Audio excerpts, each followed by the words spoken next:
Yeah. You eating? Going on. No, I was swallowing to clear out the Cheez-Its I had. I'm on my mission of Well, that one means you're Cheez-It. eating. That's the That means you're- definition that of means you're eating. Oh, God. Before the mic was on. Bubba. Oh. What? That was terrifying. I So was played I. yesterday's show. I thought it was live. So did I. I just looked back over at Blitz's. I'm like, I thought he was God. I'm like, is he intercomming in? What's going on? That was terrifying. All right, I think we're live now because it's the 13th, not the 12th. All right, I think we're live now because it's the 13th. Sorry. Not the 12th. All right, I think we're live now because how about this? There we go. All right.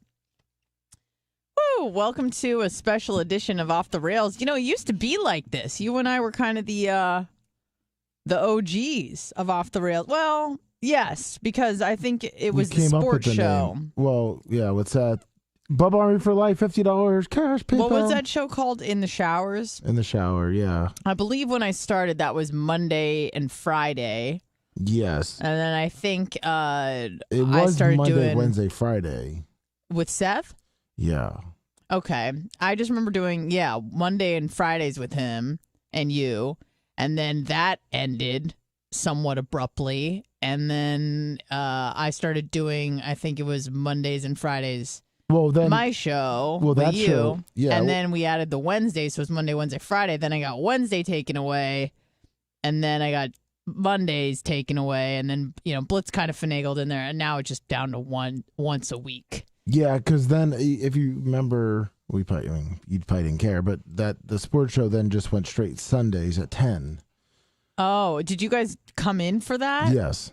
You and Seth? Yeah, from 10 to 11:30. I did know that. So we did that show, and then it was in the showers with you and him and me on Mondays and Fridays. Yeah, there's been a lot of changes, but for many weeks and probably months, it was you and I, and then every once in a while Blitz would kind of sit in, and and then that's the transition happened. But this is OG Off the Rails with Anna and Lummy. Well, you got to remember too. Remember, you were kind of thinking of a name during this. I think it was just the Anna Humble or Anna Lummy show, or the Rails, yeah. because of the cocaine. Because I'm addicted to cocaine. I have problems with coke. And then back then, we were talking about a bunch of conspiracies, and you would get kind of crazy on it and drink a lot of energy drinks. Fuck yeah, full hard on the conspiracy. Who doesn't love a good scandal, like a good conspiracy? And here's the thing: people use the word conspiracy like it's a fake story. Conspiracy is just means that people were conspiratorial. That the narrative that you're hearing isn't exactly what happened. That's all that means. It doesn't mean it's fake. When you say oh, Alex Jones is into conspiracy theories, it's like, well, yeah, but that doesn't mean that they're not true. There was a conspiracy going on. Whatever. It's fun. It's fun for me. People get their sci-fi. They like the Star Trek, the Star Wars, or cosplay. That's what conspiracy is for me. Not that it's necessarily a fake land, but it's fun to fantasize about. It's fun for me to think about all the people that were involved in the Epstein scandal and the people you could take down if the cat got out of the bag. Like, the entire planet would unravel. Yeah, but then I like thinking about stuff like that. But then you start thinking it could be true, and then you start freaking out a little bit that all this government intertwined, like just nowadays, how the government, the FBI might be doing this, and then of course, they might be that they were in controlling on this, it. and they're CIA. like, well, what's the point? So then when you start going down that hole, and then you start going back in the day, now you're like, well, what's the point anymore? I don't know if there's a point to anything. It's just kind of like you just have to understand that it's a business. Well, that's what. So if you want to go on, even if you did want to go on like a conspiracy thing, yeah. Like if you look at when I said, why did we go in Iraq? Yeah. And people said it was always for the U.S. oil. Or I'm sorry, to have Iraq give us the oil, but we're not their largest export. It's China. And if you remember in the 90s, the relationship with the Clintons and even the Bushes were trying to, keep the Chinese thing going. It was always that relationship. So is it like we're doing the Chinese dirty work and now China has all this other stuff going on? You know what I mean? Like, is it all one big thing to have now the China, was it the yen, to be the now the dollar and they're the worldwide power? It could be. Because you don't hear about China. Yeah, I mean, I hear about China, but I'm looking for China. I'm very intrigued by China, and to be honest with you, Lummy, I'm a little bit proud of China. Like I really, it's like the kid that got picked last for whatever sport, and then they grew up to be Michael Jordan. You know what I mean? Like that is how I view China when they came over, and I think like the 60s and 70s and met with Nixon and were like, oh, this is an automobile. Oh, wow. I mean, you know, I'm obviously kidding, but it was a largely agrarian country with poor peasants and, you know, not a strong military, technologically behind the times. And whoever that leader was, I forget his name, maybe Xi Jinping or whatever. It doesn't matter. It's all... No, I'm not going to finish that statement. You understand where I'm going with it. Yeah. They come over here. They were very impressed. I think they saw the way Europe was handling things with transportation, and they're like, what the fuck? Like, we could use this. We got the manpower. We got two things that a lot of people don't have in China. This is what Jane Chongqing, the leader who really kind of kickstarted the industrial, I'm going to say, quote, the industrial revolution for China. There were two things that they had that most other countries didn't have. The numbers of people and the lack of care about human rights. When you combine those things together, there's really no limit to what you can achieve. And they also don't care about the environment either. Right. Yeah. If they don't care about their own people, they clearly don't care about the environment. Yeah. And I forget who was it that said it. Maybe it was Bill Burr or something. But like, and anything is achievable if you have like slaves. Like, you know what I mean? If you have like free work, the things that you can achieve are incredible, whether it be, you know, the infrastructure of the United States with black slaves or the Chinese making the railroad. Not to say they were necessarily slaves, but I think that they maybe weren't treated well or paid well.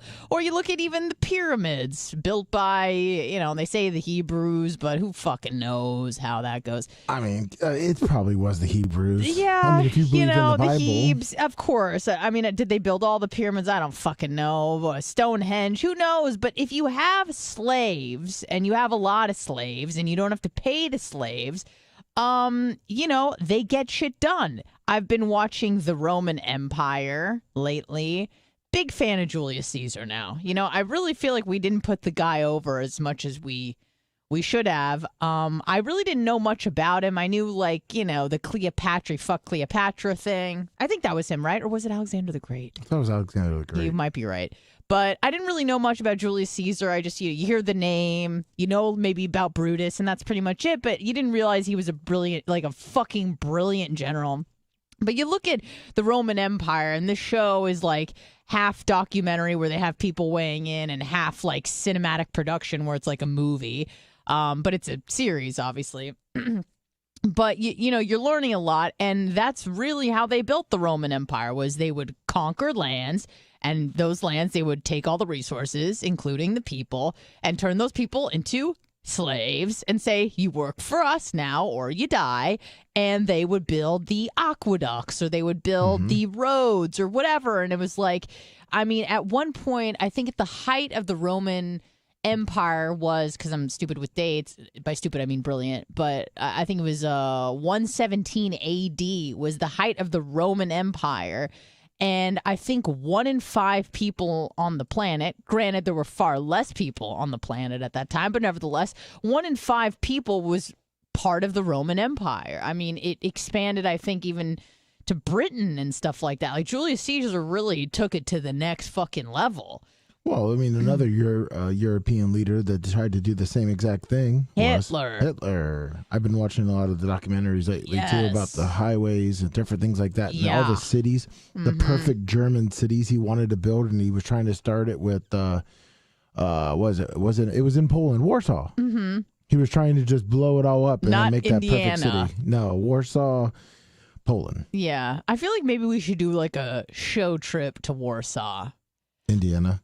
Yeah. I don't think he would like that. No, but I mean, like, if we go and I think Bubba wouldn't like it because, I mean, you, me, and Blitz, I feel like, and Dan would really have to, like, put it over, right? Because Dr. Dan would put it over. Of course. But I mean, I have a feeling, and I don't want to.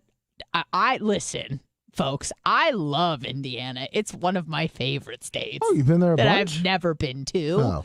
But in theory, I love Indiana. Bubba's from there. Michael Jackson is from there. No, that's Gary, Indiana. But whatever, Indiana. I mean, the state in general. But Gary technically could be Illinois. Okay, well, what the fuck ever. But here's the thing: is like I fear that Warsaw, Indiana, might be slightly underwhelming. So we would all have to be like. Fuck yeah, I'm so excited that we get to visit the Waffle House in Warsaw, But I think it would be fun. I think we'd get a lot of good footage. I just sent you a picture of kind of downtown. I'm sure that it's probably like you seeing Pete downtown. Look at that. Oh, fucking yes. Now, this could be a storefront. Then a barber shop with a white penitentiary. It could be, there's a lot of bricks, and it looks maybe it's like quaint, but dated, slightly like a ghost town. It looks a little sad, actually. It looks like you know what it looks like, Lummy? It looks like the opioid crisis. Like when I think of Ohio, when I think of Indiana, like when people think about Midwest, they think family values and small town vibes. I think opioid You're crisis. Thinking of the back alley drug problem in Ohio. Right. Cleveland. Fentanyl. We got heroin overdoses. We got people who broke their backs and were given some pills, and now they're, on the streets begging for money because Oxycontin got the best of them. Whatever the case may be, that to me is the story of Middle America. It's not going over to Granny's house. That maybe when Bubba was a kid, and the what do you call them? The open latch kids. Where kids had more independence than they do now. Yeah, like they could ride their bikes till 7, 8 o'clock, not worried about them. They could go and do whatever outside. You didn't have to check in with mom and dad. You could leave the front door unlocked. Everybody knew everybody. Like that is the scene of a Christmas Story. You know what I mean? Yeah. In Cleveland, that is how the Midwest, I think, used to be personified. But now it's sad because, jobs have been outsourced. People have lost their jobs. Often these places, and I know this isn't the Midwest, but I was watching something, I think it was on Vice. Again, I know it's not the Midwest, but Vice News, I love it. They were talking about Appalachia, which is, more on the eastern seaboard, and just these towns that are completely desolate because they were coal mining towns, right? And you move to clean energy, and again, who gives a fuck about Podunk, West Virginia? Who does? Oh, come on! You gotta love West Virginians. You gotta pretend when this whole town was built on coal, and my great grandpappy and my pappy and my daddy were all coal miners, and then now it's okay, but we're doing solar. Then that whole town literally goes under. It becomes a ghost town, and everybody is doing fucking opioids. That's what they were. Vice went in there and they were interviewing some people, and the people were like, "There's nothing to do here. No one has a job, and people don't want to leave because it's a small town thing, and they don't have any skills, or they were coal miners, or they were trained to be coal miners, and then all of a sudden that business goes belly up, and they have nothing." And it was something crazy, the amount of pills they were pushing there was 20 times higher than the national average. It was crazy. Everybody was a pillhead. But what the fuck else are you gonna do in I'm looking West at Virginia? Which drug is your state most addicted to? Ooh, West Virginia? Can I guess for West Virginia? Yeah. I mean, it's got to be a pill. Are these just street drugs? No. Yeah, there's 4: marijuana, opioids, heroin, or stimulants. Opioids for sure. West Virginia. Correct. Of course, yes. And so you got 3 right in the row. Then you got obviously Kentucky and Tennessee. What about Florida? What would Florida be? According to this, it says marijuana. Now, I mean, That's a cute drug. Now, would you guess what the whole Northeast from like New York, Massachusetts, Rhode Island, Connecticut, New Jersey, Delaware, and Pennsylvania? What are the 4 choices? Stimulants? Marijuana, opiates, heroin, and stimulants. I'm going to go heroin for the Northeast. You are correct. God, I know my drugs, motherfuckers. You know your drugs. I know my drugs.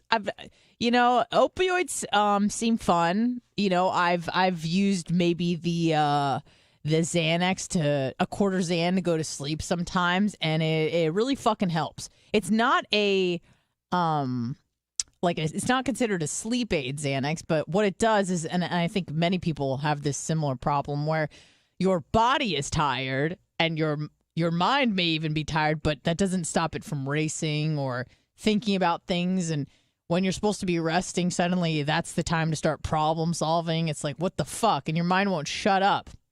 Where Xanax just allows you to relax enough so that you're able to fall asleep, which I like. Not saying I'm addicted to it, not saying you should take it.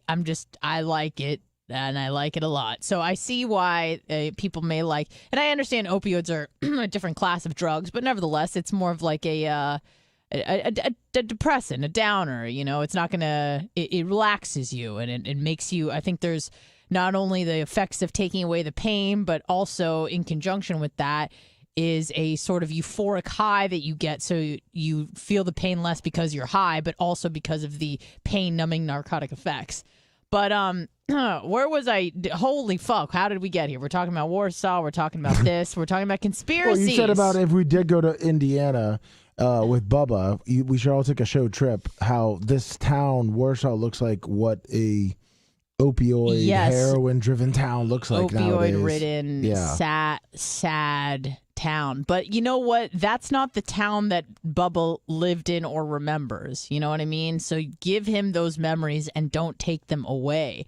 I'm like, hey, Bubba, were all these syringes on the ground when you were growing up? Probably not. But, that's the state of affairs that we're in right now. And that is, I don't want to say that's okay, but what am I going to say? It is what it fucking is. It is what it fucking is. Well, that's what they say, like, what, New York and L.A.? Like, you walk around and it's just syringes everywhere. Homeless people everywhere. What are you going to do? Leave? Yeah, I don't know. I'm really glad that I'm in, that I'm where I am. I don't ever foresee myself leaving. I love this place so fucking much. I can't even put it into words how lucky I am to live here, to kind of just land here somewhat randomly. I mean, again, I was living in Michigan. Obviously, that in my mind was a temporary move, but I didn't know where I was going. But I was like, and I always had the idea, like, I feel like Florida is where I'm at. I'd only been to Orlando one time, or I've only been to Florida one time prior to moving here. And when I found out I was moving to Tampa, I didn't even know where the fuck Tampa was. I'm like, is it on the East Coast? Is it on the West Coast? I don't know. And I looked, and it was literally 2 directions from my house in Michigan, which was get on the 75 and then just stay on that for 1,500 miles. And then turn right. You turn right and you're home to your new home, which really was the case. It was funny because my dad, remember MapQuest? Yeah. My dad was into the MapQuest, so he printed out the directions, and I'm thinking it's going to be pages and pages of directions because we're going from the north to the south, the dirty south, and so, but it was like maybe 5 directions. It's get on 75 and stay on it, and then get off. Do you remember those AAA turn maps? Like you'd go to AAA and you get the turn map. I don't know the turn map, but I definitely remember as a child my parents using like a folded map. Oh, like so you go to AAA, and if you're like, I'm gonna leave here and go to Seattle, they would do your whole trip for you with your highlighted, and like every page had a highlighted, thing, and till that, so you flip it every almost every state. Oh, interesting. You never had that? No, I never went to AAA. The trip kit, yeah, it was a trip kit. Well, I had that going to Seattle, and when we hit pretty much Iowa, I was in charge of the trip kit. Okay. With me and my buddy, and he was driving, and it was like you're saying, it was a straight shot, 185 over. Yep. Just, whoop, and it's like, okay, 1085. Well, that's what happens when there's one road in the whole fucking state. Yeah, everyone is just like, how do we get the fuck out of here? I'm not trying to see anything. Now, I'm not trying to talk smack about, most of the United States, because that's rude. And I feel like I'm maybe I don't want to say spoiled in terms of where I've lived, but, I grew up on a coast. I went to college on a coast. I traveled. Lived on a coast. I live on a coast now. But, there was a small stint in Michigan, which, it wasn't small. It was 4 years, but I'm glad I saw it because I became aware of how a lot of people actually live. Now, granted, that doesn't mean that you have to go, Full Metal Jacket to Detroit to see, I remember like getting there and I'm like, am I in Afghanistan? Like some of the buildings are dilapidated to the point where it looks like they've been bombed. And you go, well, this is not a city that's thriving anymore. And it was funny because I really didn't know that much about Detroit. And I remember one time, it was probably a few months after I started living there, and I like Googled, like, why is Detroit such a shithole?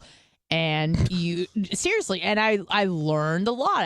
I was like, I knew about Motor City, but for some reason I thought the heyday was like in the 80s. Like, I thought it was more recent. I didn't realize it was a shithole for 60 years, 70 years by the time I got there. Yeah, it was in like the 30s, 40s. Yeah, 50s. The 50s yeah. was really when it was thriving, and people have so much. I can't tell you, and I've seen this, and I'm really not trying to, talk smack about where my roommate's from or anything, but I feel like there's a negative correlation, and I could be wrong, on the y-axis, or so on the x-axis is like how shitty where your hometown is, right? Like how maybe boring, uneventful, crime-ridden, like nothing going on. How shitty your hometown is, and then on the y-axis is how much pride you have. And you would think that the cooler your city, the more pride you have. It's actually reverse.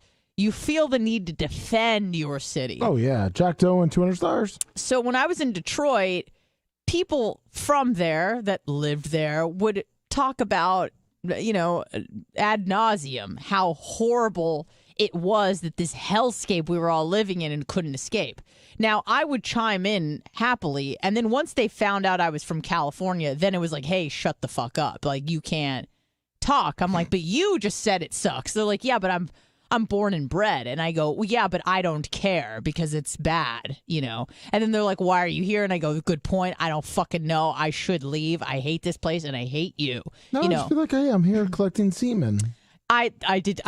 Yes, I did. Was involved in a science experiment and project that involved a cum dumpster. That is literally a cum dumpster. But it fits in with what you're saying about Michigan. Yes, it does, because the people there had such undying devotion and pride for living in the city, and I didn't understand why. And then again, not saying that Bubba was from a shithole. I'm sure Warsaw was kicking and thriving, and it's the orthopedic capital of the fucking world. It's great. And home of Bubba the Love Sponge. Right, exactly. But I feel like I see it with my roommate as well. She's from Cleveland, and she bleeds, whatever the fucking city colors are. She bleeds those colors so hard she wants to.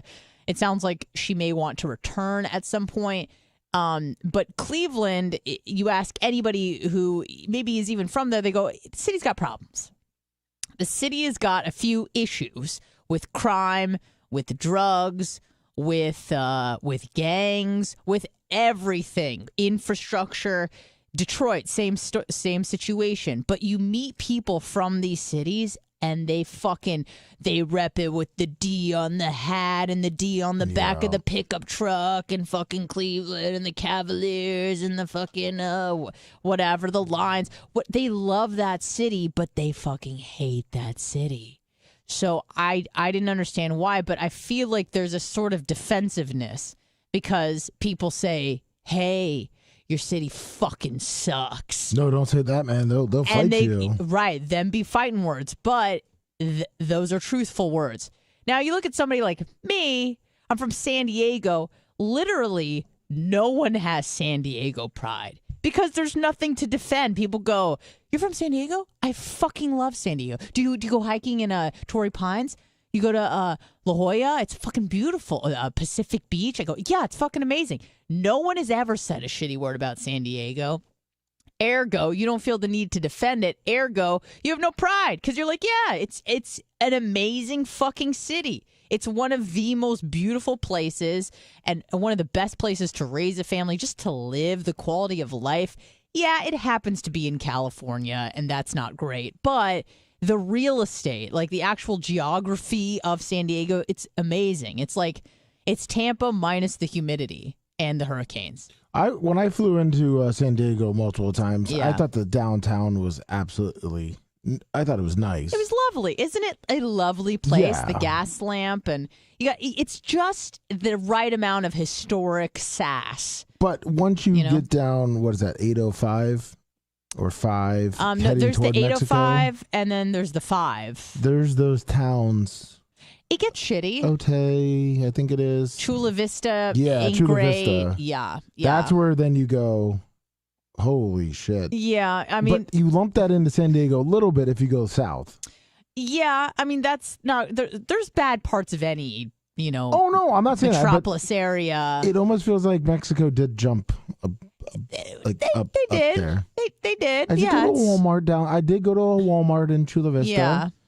It was interesting. I'm from San Diego. Like, I was, born in Israel, but I moved to San Diego before the age of 2. So I consider myself a red-blooded American, despite what people say. But I'd lived there, my entire childhood and adolescence, and lived there even in adulthood at some points. And I was taken to a place when I was probably about 23, 24 called Lemon Grove, which I didn't know was a city in San Diego County.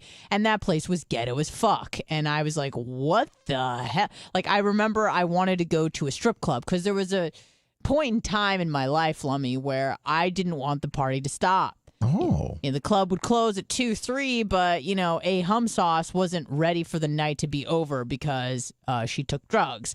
And drugs don't just wear off when the club closes. The drugs keep going. Oh, and the strip club's there open all night? All night long. So I remember getting into a car with someone it was like a friend of a friend, and I remember not really knowing this person, but feeling, I think his name was Elliot, I think. And seems creepy. Okay. Yeah, but he was like a friend of a friend, and we all went out as a group, and everybody went home, and I'm pretty sure I was on some sort of substance. I don't know if Elliot was, but we weren't ready for the night to be over. So we just I think we got in a fucking cab because this was before the days of Uber. This was like 11 years ago. And we get in a cab and we tell the cab driver, just take us to a strip club because we know that they're open. We don't know where one is, but just take us to a fucking strip club.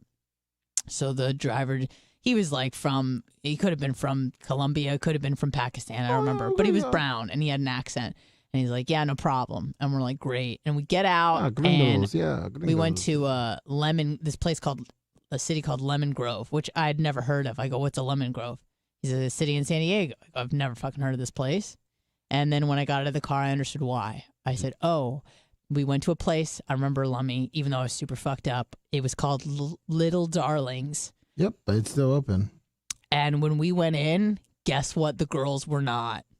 Little Darlings. Little or darling. Yes, it was actually, a misnomer. That they were fat and disgusting. 8290 Broadway. It was a rough scene in there. I saw someone like, quote, make it rain with like $6.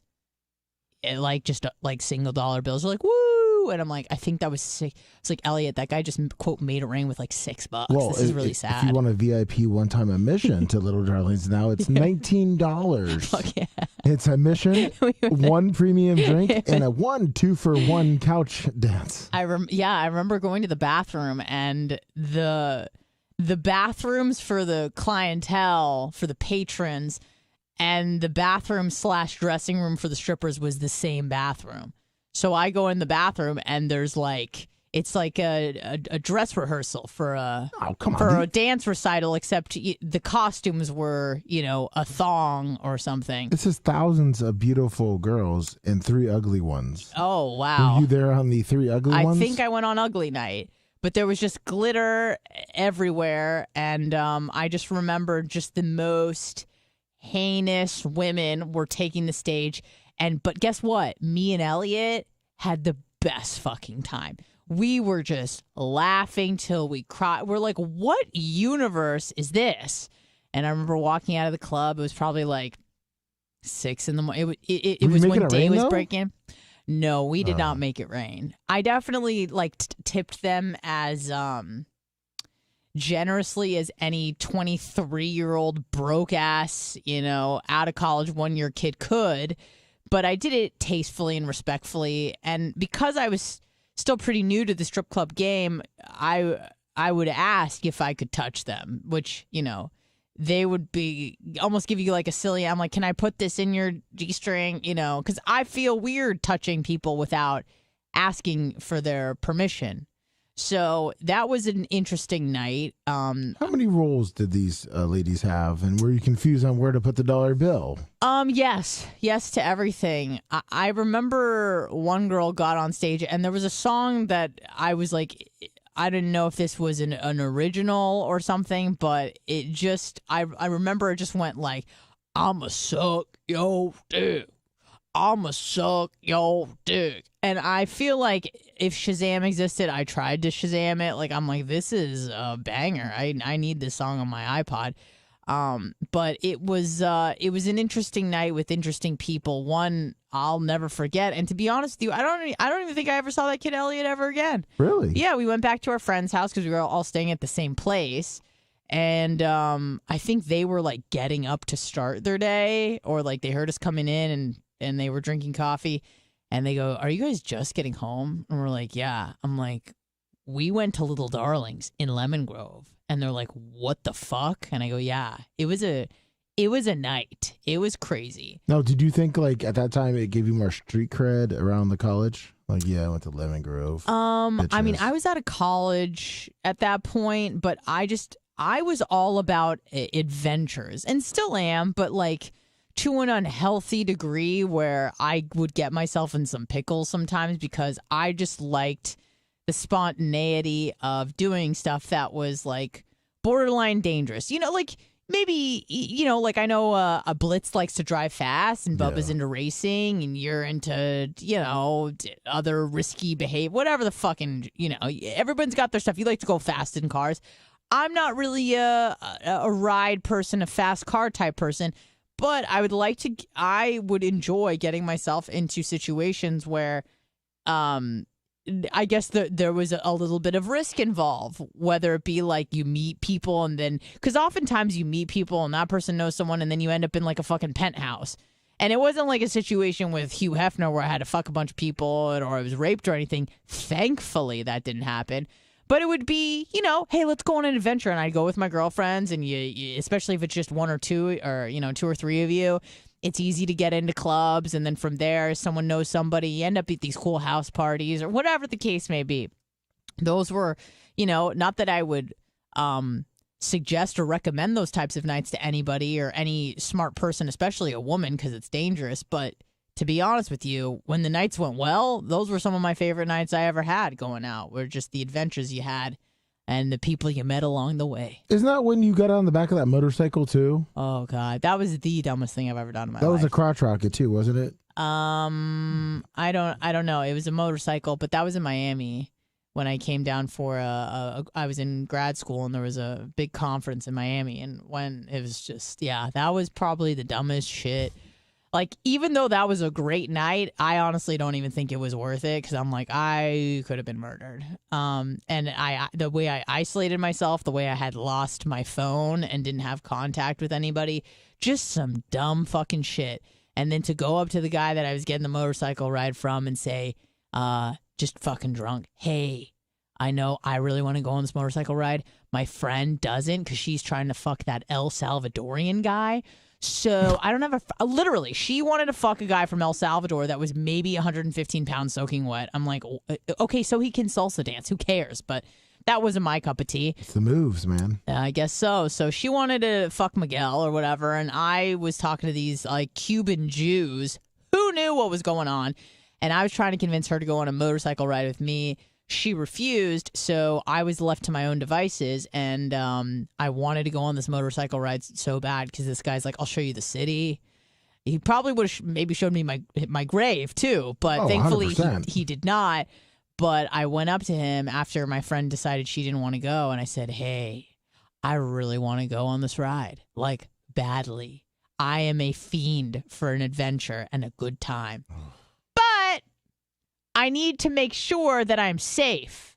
And the way that I'm about to do that is I need you to pinky promise me. I fucking swear to God I did this. I need you to pinky promise me that you won't fucking rape me tonight. Or murder me, too. That'd be great. And he like laughed and he pinky promised me. And I go, we're fucking solid. That is a contract written in stone and gold and will be, if anything goes wrong, this will be upheld in a court of law. No, idiot. So, yeah, that was by far the dumbest shit I've ever done in my life to date. Now, yes, that was terrible. With Blitz, obviously you're, Blummel. Yeah. Now, are you more open or are you more shut down of like going to, let's say, Mexico, like going on a trip to Mexico and kind of experiencing that? Like, would you be willing to go there? Mexico? Yeah, like, let's say, where are we going to Mexico? Are we going to Tulum?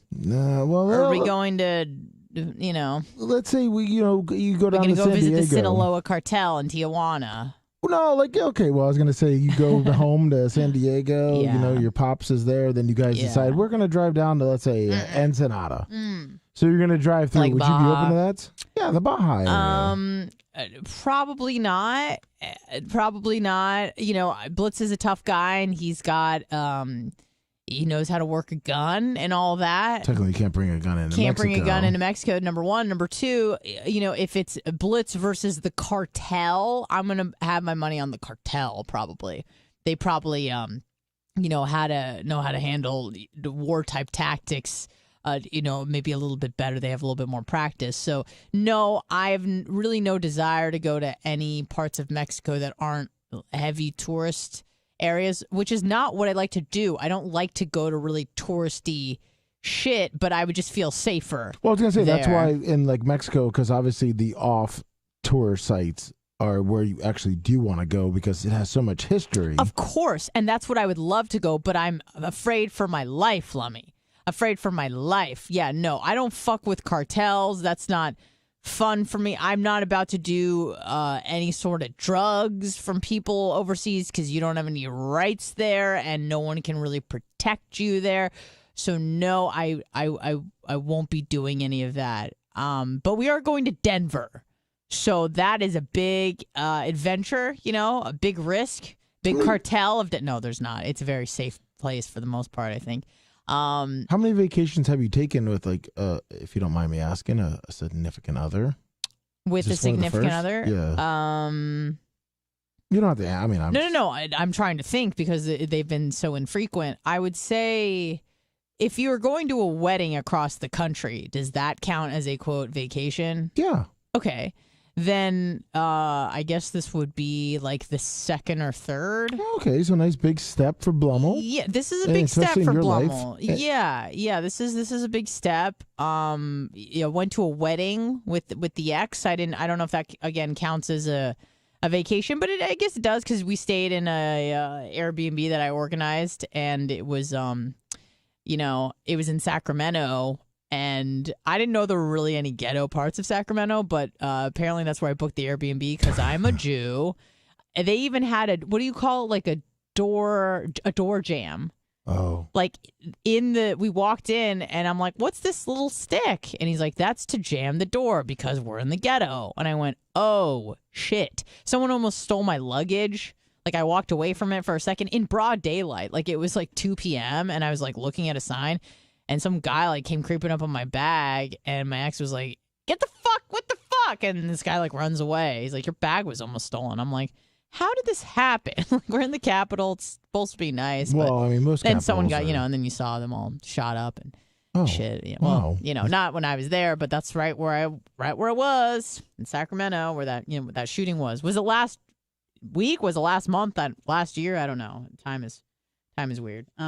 Yeah, I mean, that sounds fun, though. I mean, kind of getting out. I mean, that's one of the states I've never been to, Colorado. And I think you guys are probably going to have a great time. It's probably going to be beautiful. I'm really excited. It should be really a perfect time of the year. It's going to be probably, I would say, in the 50s, I think, which would be nice.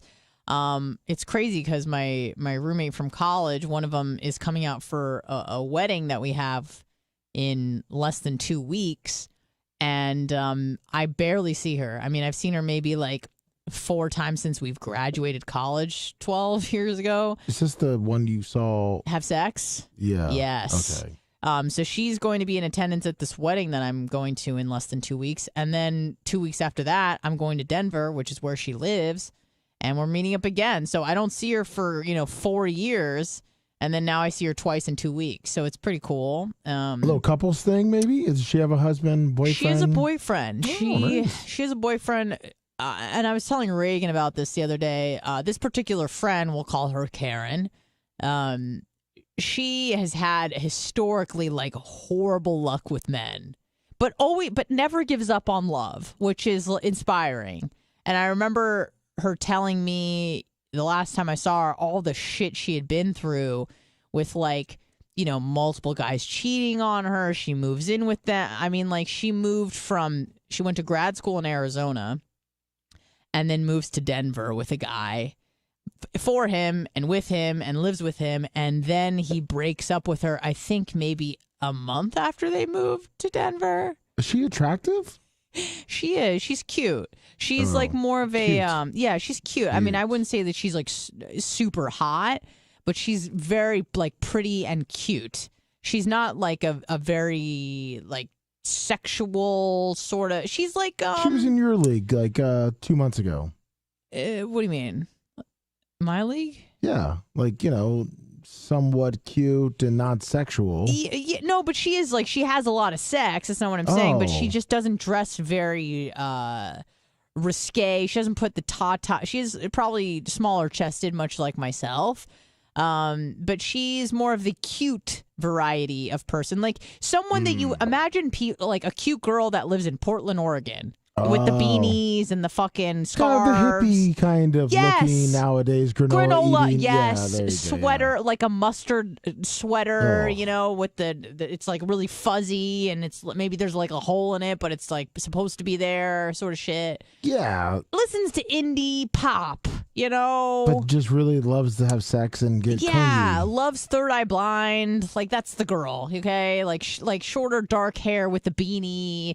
And like a cute hat, like that's her style. Is she the type of chick, once you have sex with her, she won't leave you alone? Like she's like, we're boyfriend and girlfriend now. No. Oh, God. No. I actually remember in vivid detail her coming home our senior year of college, and she just goes, I just lost my virginity.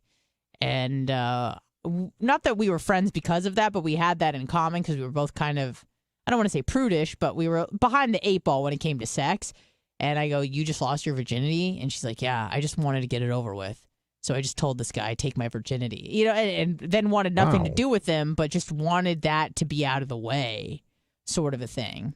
That's a great memory. Yeah, it was. I remember his name, too. His name was Jameson. Oddly enough, I vividly remember her telling me this because it was like we were all desperately, not really, but there was a group of 4 of us. It was 7 girls living together. And 4 of us were like virgins, which was insane to think that like a bunch of 21-year-old chicks were virgins at UC Santa Barbara, also known as the University of Casual Sex and Beer. So we were all just kind of happened to live together, and we're like, what the fuck? We weren't religious or anything. We weren't, well, a little, but, nothing more than normal. Nothing you can get any sort of government assistance for. But we just kind of clung together, and then like one by one, everyone kind of started losing the V card, and I think that there was only maybe a couple of us left, and then you didn't want to have like a big let's lose our virginity party with everyone. Like you guys planned on like, hey, let's just do it all at once and we invite like 10 guys over. No, we had a friend so there were 7 girls my senior year. We all lived in a 3-bedroom apartment, so it was like 2, 2, and 3 in the back room. And I remember one of our roommates was a whore. a classic, just fucking will fuck any. I mean, there was a point where she was like, I'm going to get through this whole composite. If you didn't go to college or you're not familiar with fraternities and sororities, but like fraternities, you'd go to the house and they would have like 2005 composite, and everybody who graduated whatever that year, you know, you have all their pictures and names, and it was just a big frame with lots of faces and names. And I mean, she was particularly partial to a fraternity called Phi Sig. I don't know, Phi Sigma maybe. And yeah. She fucked that whole composite, like an entire class or pledge group, whatever the fuck. She banged them all. And so we were able to see us virgins firsthand. And again, there's certainly, it's a spectrum. Not everyone is a total fucking whore or a virgin. You liked watching that though. The sex? Yeah. You'd watch your roommates. I did, and but the guy that on was the picnic table, or the women on the picnic table. That was when I was in it, right? Yeah, you were very voyeuristic. Well, I was curious, you know, when you don't do something yourself, and sex was like an urban myth for me. So to see it in action was interesting. I was like, is she having fun? Is she her? Like, what is going? I'd never been intimate with a person in that way, so it was intriguing, and I feel like anybody is a voyeur.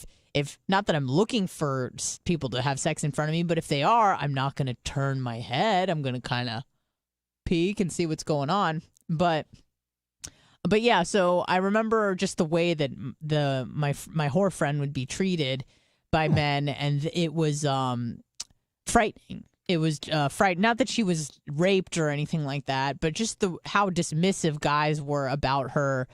And the things that she would do to get a little bit of attention were upsetting to me and to my other virgin friends who had fathers. We had strong father figures, and I think that's kind of what kept us all together. And again, not saying that you were either a virgin or a whore, but this girl in particular, I mean, it was obscene. It really was. I mean, the only thing that would stop her from fucking like an entire group of men in one night is whether she had broccoli or not, because she would get gassy. I remember. Oh, she's like, I can't have sex with that guy, and I'll fart on him. I go, okay, well that's fair. She's like, yeah. Biggie 7375 $25 super chat. She was like, this guy's booty calling me. I really want to have sex, but I'm gassy, so I'm not. I'm gonna pretend like I'm a good girl, but she wasn't. She just had broccoli. So. Listen, whatever keeps your legs closed, I guess, you know, use that to your advantage. Yeah, someone should have probably been feeding her more broccoli. Yeah, I should have been fucking sneaking it in her ice cream and stuff. I'd like to know her vag score. Yeah, oh my God. I remember one time we had, it was like you talk about the walk of shame, you know, when we'd see roommates roll in at 8, 9, 10, maybe even 3 p.m. the next day wearing what they wore the night before. And you just smile and you go, you better sit on the couch for some questioning because we want to know what the fuck happened last night. But I remember one time she made a walk of shame that was literally 48 inches because he was our next door, like not even across the hall. Like it was on a corner. So we were on one corner and their front door was on another. So it was literally like our doormats were corner to corner. And I remember just opening my eyes and she just like popped over. I'm like, did you just fuck Tim? She goes, I did fuck Tim. I go, I fucking knew it. Well, that was a very painless walk of shame, you know? So, yeah, but anyhow, it was good though. She could have went back. Yes. Yeah. It was very convenient. You know, I didn't have sex with anybody, but I definitely hooked up with neighbors, made out, you know, because that was my big thing, was like making out, because I wouldn't do anything else. And I remember one time a full-grown man had fallen asleep literally on me. It was horrifying. And my friend Karen came home and she just saw a man with 4 legs because 2 of them were mine, but I was passed out because I was drunk. But yes, great times in college. Had a lot of fun. Was it worth the 80, 100? I don't even know how much I owe anymore. In student loans, I don't know. That's up for debate. But it happened, and it was awesome. So that is what I will say about that. I do need some advice, though, Lummy. Oh, okay. And maybe you can help me, because I feel like you were obviously you're a little bit farther in the game of life than me when it comes to having a family and Yeah, and children, yeah, a little bit. I got wedding, and, yeah, I got a baby now. You get it. I feel like we're almost the same age, but You're a little younger. a little bit, a lot younger, right? A lot younger. But yeah, I feel like now, and have been probably for the last 3 or 4 years, in the transition of like from house parties to dinner parties. That's kind of that you go, okay. I used to snort Coke, but now I bring baked brie. Like I'm going in that direction. Yeah, I used to give shot glasses. Now I give charcuterie boards. But didn't you also take a charcuterie board to one of your last parties where they just said, "Hey, everyone, there's Coke on the table"? That was and that was the transition, literally in real time, where it was like there is a charcuterie board and there's cheese on it, but there's also cocaine on it. Yeah. So that was because we're kind of in this middle ground where it's like we're still kind of young, but like also not fucking really. So you're saying you're kind of graduating to now that next level of just okay. I'm graduating to that next level. I'm not too upset about it because I don't really want to live that life of debauchery as I once did because I am tired and it fucks with my intermittent fasting, which is, now my priority. But nevertheless, so now all of my friends are, they're getting married and stuff and have been for like the last 7 years. But really, it's really ramped up in the last 5, obviously, from like 30 to 35. That's like prime time for women of my generation to get married, Not if you're like a Diaco wife, you get married at, 21. 18 in a day. Yeah, but, exactly. Listen, for my generation, women are typically marrying off, I would say, early to mid-30s. Yeah. That's like prime time. Yeah. So a lot of my friends are getting married and having the babies and shit. And sometimes in reverse order. No problem there. But I am going to a bridal shower this Saturday, which I'm very excited about because it's a dear, dear friend of mine. But the gift that I ordered, which was a beautiful engraved cutting board, very, very mid-30s of me to give like an engraved cutting board with their name on it. Totally different than what I expected. Right. A very mature, sophisticated, classy gift.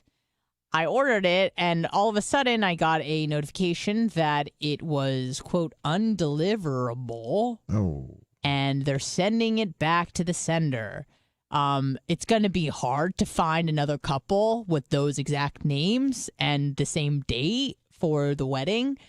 But, so fuck you to the people who did that to me. Now, I'm going to get a refund on the deal, which is fine. But now I'm left with the task of finding a meaningful and thoughtful gift in the next 48 hours. For the bridal shower. Now, right. A lot of times the bridal shower... I need you to give me some ideas. Well, a lot of times the bridal shower is not... See, that's what you have the wedding for, though. That's when you give them the joint gift. Right, but here's the thing about the wedding is that they're eloping. Oh. Okay, so there's really no, like... Yeah. There's a wedding, but not really, if that makes sense. Like, no, it does 100%. I totally see what you're saying. So there's going to be no gifts. There's going to be no party. Maybe there will be after, but still right. So, deal. like, I'm not bringing the typical, like, straws with the penis on them. Like, you know what I mean? And, like, I don't know what fucking bitches do at bridal showers, but, where it's more geared towards the bride, this is more like the wedding and the bridal shower kind of, like, wrapped up in one gift, if that makes sense. Yeah. So this is like her... Did she have a bachelor party? She did not have a bachelor party. This is actually her second marriage, so she did all that shit on the first one. So this one, she's like, fuck all of that. I'm eloping to Vegas. Oh, man. So you need a good gift? I need a good gift, and I wanted something personalized to her and her fiance, which I did. And here's the thing that gets me, is it wasn't that I was irresponsible and waited last minute. I ordered this like 3 weeks ago, and it just got denied like yesterday. So I'm like, what do I do now? I got her like something else small, but that was kind of like the side piece gift. Wasn't the main course. So now I'm fucked, and I don't know what to do. You've been to her house at least, right? Yes, I have. You want to maybe go with the theme of her house, like something nice for the house that maybe isn't obviously She's got a Personalized. baby. Oh, I mean, you can never go wrong there. The theme of the house is a baby. Oh, is it? It's like all babied up? It's a 1-year-old baby. Oh. So, I don't know what you do for bridal. Do you go How good practical? Of a friend is this? A very good friend. Oh, I was gonna say give her $100 into the card and say good luck. Yeah, good luck. No, otherwise I would do like the kind of gift card thing. But this is a good friend, and I wanted to get her something special, and I fucking did get her something special, and it got ruined. Why don't you reorder it, put a picture of it, and then put it in a card along with your small thing and said it's on the way? I don't trust this company anymore. They fucked me over, so I don't trust them. I feel like the same thing will happen because in full disclosure, I got it off of Amazon, but it was sent USPS, and it seems like USPS, I don't know, don't give a fuck. They don't. So they tried one time to deliver it. They say they try 3 times. That's a lie. No, they don't. They do it once, and then they just send it fucking back, even if it's a personalized cutting board. Rick Borsick in the Facebook chat said, I can engrave something for you. So maybe, you can maybe get it personalized by someone that can do engraving. I thought about that. That definitely crossed my mind yesterday, but, I mean, it's on Saturday morning. Yeah, but you do also date Blitz. Get him one of those. Get it. Yes. Is that what you're asking? Of course. Oh, okay. I mean, So, I know I do, but I thought you were asking me a go question. to Walmart. Yes. Get a cutting board. Now, let's not go to Walmart. Don't go to Walmart. Let's step it up. Let's go to Target. Okay. Get a nice cutting board. Okay. Maybe get one of those like wood burning kits. Oh, give it to Blitz. What the fuck is... he's going to engrave it for me? Yeah, he can do it. I mean, I feel like Blitz can find someone who will do it. I don't know if he wants to do it. He will do it for you instantly. Just hold the pussy for 2 days. Okay. And then say, like, look, you're not getting it. Get him a wood graving kit. Okay. And let him do the initials and everything like that. Look, I could just do even said TJ initials. Maxx. I don't have to do a whole fucking name. Just do the initials. Like, yeah. Just EG, BB. Yeah, exactly. DD, whatever and it maybe is. like maybe a year. Like, because they're getting married in 2022 and or fuck the year. Just fuck the year. I mean, then you got to get real numbers. He's gonna go, yeah, just initials. Okay. Right on top. Oh, it's Rainbow Rick, who said he'll engrave everything for you. That would be amazing. I just don't know how I'm going to get it to you in time, because I would have to get the cutting board obviously like today. And then, I mean, I don't want to be getting up because I'm already running around getting cakes and shit that morning. So I want to have it in my hand by Friday, and it's Wednesday. So I don't got a lot of time to work with it. I don't know what to do, to be honest with you. And again, this isn't anything against Rainbow Rick. He does a great job. But I think there's a Tampa engraving like a block away from here. Yeah, but Rainbow Rick's only in Brent. He's in Tampa technically. Okay. I'm just trying to get it done. And again, this isn't something that I had planned this in advance. This isn't my fault. So I feel like, I have the right to be angry. It's not like, I didn't realize it was tomorrow. Like I plan this shit out, especially for the people that are important in my life. I make sure that everything is going to be right. And then when it goes wrong, then I freak out. Let's take a call. Hello, who's this? Hello. What's up? It's hi Carl, don't Google me. So real quick, yeah. So, I kind of feel your pain. I went to a wedding recently. It was my mom's best friend's daughter, and they had like a blowout luxe wedding in St. Pete at the Vinoy. Yeah. And everything. Oh, that's beautiful. It was. Is the Vinoy really nice? Because listen, I swear to God, I told Blitz this. We were walking and I saw the Vinoy. I go, I've always wanted to go to that hotel and have a drink on the rooftop. It's like a nice, like, classic. So what it feels like is literally, if you've ever been to the Columbia restaurant, I have, yes. Style of that, it's like the whole, and then also if you've been to like Hollywood Studios, the Tower of Terror ride, like the people literally dress up like that type of like. I gotta like, go. I want to go. It's super cool. I walked by it 1,000 times, never been. Okay, sorry, go ahead. Dude, it's super chill. Okay. No worries. So like, all right. I went to the wedding. I'm 27. Like, I don't get invited to weddings all the time. Right. I don't really know how this stuff works. Me neither, buddy. And like I've known this person my whole life, and so like we showed up. I made a great appearance. Like I was like one of the only people out there like dancing and stuff. And then next thing you know, like my mom hits me up the other day, and she's like, "Oh, by the way, did you send what's her name's wedding present or gift or whatever?" I'm like, "What are you talking about?" And she says, "Oh yeah, well we're sending a card with some money. Obviously, we're going to send some more, but yeah, you have to send her something." And I'm like, "Well, what the hell?" So I started like Googling like what's the normal like and it's like no less than $200 or something like that. I think And I'm like thinking to myself, yeah, I was going to say like $100 or something, but still, like I had no clue I was signing up for that. Like I got invited to the damn wedding. Right, I know. It seems I was backwards. dancing. I was keeping. You the party invited me, going. ho. Why do I have to send you money? Exactly. It doesn't make any fucking sense. I don't have any problem doing it, but I mean, like I have like 3 stepkids. I'm not like a rich dude. And I'm like, thinking to myself, like I can't like this paycheck. Let me just knock off $200. Right. So like, We're not Diacos. Yeah, but $100 is a lot of fucking money. I get you. I throw it. Like I love the girl and everything, but it's just kind of like now I'm in like this, and apparently we're late. So I'm like, oh god, she won't remember. Anyway, don't worry about it. Yeah, well, I know for sure. But like, I was out there on the dance floor with my girl, like getting everyone out there. I feel like my performance was like maybe enough. Right. People weren't even like out. You brought the but funk. You brought the energy. Listen. Yeah, and go to the store, get a gift card that says like the 25 to 500. Buy the 25. Don't write anything on it, how much it is. Send it to her with her name on it. If they complain to you, then fuck them.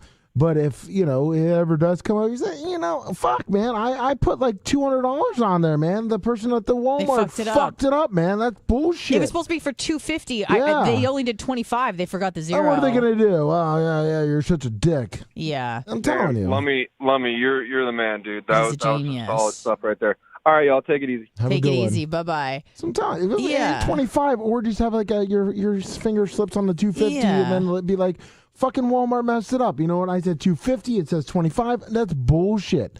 And then say like, I'm gonna call my credit card and all this. But if they say something to you, then they're not gonna. Yeah. They're just gonna hate you forever. But guess what? They're not gonna have another wedding, and if they are, you're not going to it. So it doesn't fucking matter, anyways. You get the last laugh. What I've been doing a lot for gifts, and I don't want to do it with this friend because she's a good friend that matters to me. But like, is the Amazon gift card, but you can make it cute. You can order an Amazon gift card online, and if it's like for a wedding, it'll be like a wedding themed card. So it looks like you put a little bit more thought into it than going to fucking right, or like Wawa and grabbing like a fucking gift card or Walgreens or something like that. But if you get it from Amazon, and if you have Prime, it's $0.00. You can order it anywhere from like $10 to $500 or $1,000, and you just put the amount you want on it, and then they send it to you in the mail the next day, and it's like a really nice, cute little wedding gift with a little bow on it. I don't want to, because I wanted to get her something I wanted to get her something that was like meaningful and from the heart, and that sort of thing. Because I don't have many good friends, and she's one of my good friends, and I wanted to put a lot of thought into this, and I did. And they fucked it up. Well, you better check with Blitz on his wood burning skills. Yeah. All right, let's take this call and we'll get out of here. Hello, who's this? Hey, Anna, it's Alan. What's up, Alan? Alan, man. What's up, buddy? Alan's a man. I love Alan. Alan, what's up, buddy? Hey, Anna. Yeah. When you guys go to Denver, you're going to have a great time. Yeah. Whatever the concert is, buy tickets and go to Red Rock one yeah. night. I don't, and we're probably, what was that? I just saw. 218-916, $20 super chat. We're probably not going to have time for Red Rock. We have a lot of plans for hiking and seeing my friends, and I think we're going to go to Boulder and see another friend of mine. So, it's going to be a lot in one trip. It'll be tight. Well, you should definitely take a trip another time just to see a specific, because it's one of the coolest places ever. And I know. I know. Everyone raves about it. Describe, like, you can't, if you're not in the walls, you don't get it. The music, it's weird. Yeah. And I've been to outdoor amphitheaters like that before, and it's fucking amazing, especially if they do it during like sunset or something like that. So I definitely want to check it out. But Alan, thank you very much. Alan, thank you for all you contribute. You. Appreciate you. All right. Love you doing a sports show today? Yes, I am. 4:00. All righty. All right, later. Bye. All right, last call for real. Hello, who's this? Hey, good morning, Stark Max Alex Jones. Yes, Stark Match Alex Jones. What's going on, buddy? How are those dick pills working? I'm working on it. Not okay. Bad. Listen, I have an idea for you. Yes, please. Tell me what you think of this. Yeah. Find out what hotel they're staying at in Vegas. Okay. And order a room service for breakfast and bed with mimosas and all that stuff. Ooh, that's a good idea. Oh, there you go. like a little surprise thing for both of them. That would be cool. I'll probably have to do some investigative research in terms of what room number they'll be in and all that jazz, but I could probably figure it out. Yeah, it should be easy, dude. I think they'd probably like that. Yeah, I probably would. That'd be kind of hard to bring to the bridal shower, but I'll figure it out. Gotcha. All right, you guys have a good day. All right. Thank you, Fake Elgin. All right. I would play music, but I don't even fucking know what's royalty free. Lummy, thank you so much for making time and spending this hour with me, and thank you guys all 247 for listening. And we will see you tomorrow for the big show. Have a good one. Have a great day. Bye.